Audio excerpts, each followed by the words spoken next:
Another maintenance tip is removing the water in the water separator. When air compressors create a lot of hot air, that hot air goes into your system and it hits cold pipes, so it's going to create water. So this will fill up with water over time. You don't want to mix water with abrasive, so you want to empty this out when you see any water present.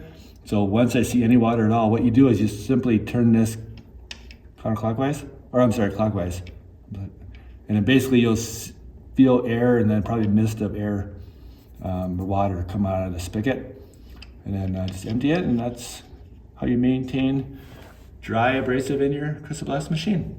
So to remove the water in your water separator, you want to do this daily just to make sure you don't have any water in your system. So what you do is make sure the air is on to the machine, okay? And then you're going to loosen this, and you're going to feel air and a mist of water possibly shoot out. You can put a little cup there if you want to catch all of it, otherwise just let it go on the ground, just water, hopefully. That's it. That's how you maintain her. Yeah, you want to remove the moisture in your system, because if any moisture gets on your abrasive, it makes the abrasive sticky, clumpy, so similar like beach sand. So you don't want to build sandcastles in your machine, so you want to keep it nice and dry, like an hourglass type of sand.